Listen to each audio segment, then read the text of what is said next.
کوئی پشتو فلم کا کوئی اداکار تھا, مجھے اس کا نام ذہن میں نہیں ہے, ہمارے ایک عالم مولوی صاحب ہیں, انہوں نے بتایا کہ وہ تبلیغی جماعت میں آئے ہوئے تھے, اس کے سہ روزے کی جماعت میں نکلا وہ اداکار. تو انہوں نے پوچھا بھائی تم تو فلموں میں آتے تھے, تم ادھر کیسے آ گئے؟ تو اس نے بتایا اپنا واقعہ, کہہ رہے میں ہمارا کوئی میوزیکل شو تھا یا کوئی شوٹنگ تھی, تو پوری رات ہم ڈانس ناچ گانے میں لگے ہوئے ہیں, اور وہی جو ان کا ہوتا ہے ساری رات میوزک, ساری رات کوئی گانے کی ریکارڈنگ ہو رہی تھی. تو کہہ رہے کہ ایک دن مسجد سے قریب میں مسجد سے اذان کی آواز آئی. یہ اسلامی ملک میں رہنا بہت بڑی اللہ کی نعمت ہے. یہ فضاؤں میں جو اللہ کے نام کی آوازیں ہیں یہ آپ کو دوسرے ملکوں میں, اور جس کو اللہ سے محبت ہوتی ہے نا اس کو اللہ کا نام فضا میں گونجتا ہوا اچھا لگتا ہے. بعض دفعہ ایسے ہوتا تھا کہ جیسے خاموشی ہے چاروں طرف, دوپہر میں نا وہاں ہمارے دارالفتہ میں سب طلبہ سو جاتے تھے, بالکل خاموشی ہوتی تھی, تو مؤذن کی جیسے ہی اذان شروع ہوتی تو وہ خاموشی ختم ہوتی تھی. تو مجھے یاد ایک دفعہ مؤذن نے اذان دی تو ہمارے حضرت کی آنکھوں سے میں آنسو آئے, اور اوپر سے اتر کے نیچے آئے صرف اذان سننے کے لیے. اتنا اچھا لگ رہا تھا کہ سب خاموش ہیں, اور سب سے پہلے فضا میں نام کس کا بلند ہو رہا ہے؟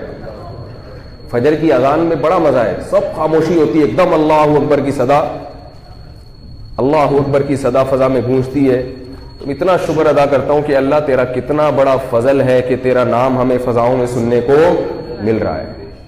کتنا بڑا تیرا فضل, اور کتنا اچھا لگتا ہے صبح صبح کہ بھئی اس علاقے میں, اس محلے میں سب سے پہلے جو آواز فضا میں بلند ہوگی وہ اللہ اکبر کی ہوگی. اللہ سب سے بڑا ہے, تو اللہ سے محبت ہو تو وہ نام سننے میں مزہ آتا ہے. تو وہ جو ہیرو تھا کسی فلم کا, تو وہ کیا کہتے ہیں کہ میں ساری رات ہم ڈانس میں لگے رہے ہیں میوزک میں, تو مجھے اذان کی آواز آئی, تو میں نے کہا یار کئی سال ہو گئے مسجد کی شکل دیکھے ہوئے, ان کی تو بیچاروں کی زندگی بہت ہی دین سے دور ہوتی ہے, تو آج چلتے ہیں فجر کی نماز پڑھ لیتے ہیں. تو قریب میں کوئی مسجد تھی, ایسے ہی سادہ سی مسجد, بالکل یعنی یہ جو سادہ سی مسجدیں ہوتی ہیں نا, وہ بہت زیادہ خوبصورت مسجد نہیں تھی. کہہ رہے وہاں گیا تو امام صاحب سادہ ٹوٹی پھوٹی آواز میں فجر میں تلاوت کر رہے تھے. کہہ رہے مجھے ایسا سکون ملا اس تلاوت میں, ایسا سکون ملا.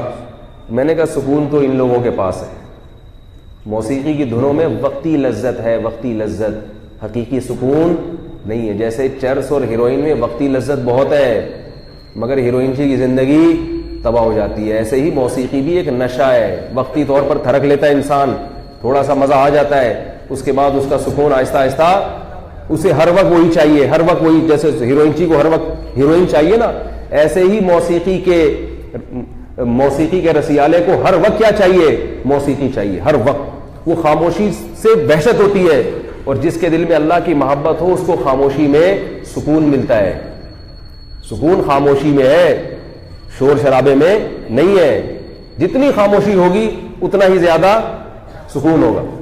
تو وہ کہتا ہے مجھے فوراً خیال آیا کہ یار یہ کیا ہے جو میں جس کے لیے اتنا, یہ سب کچھ سکون کے لیے لوگ کرتے ہیں نا.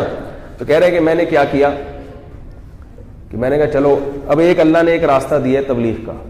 کسی گناہگار کو خیال آتا ہے نا دین پر آنے کا, تو وہ کس راستے کی سلیکشن کرتا ہے, کیونکہ اس راستے کے علاوہ یا تو خانقاہوں کا راستہ ہے, اور اس کے علاوہ پھر کوئی ایسا راہ کہیں بھی جائے گا نا تو فرقواریت میں مبتلا ہو جائے گا.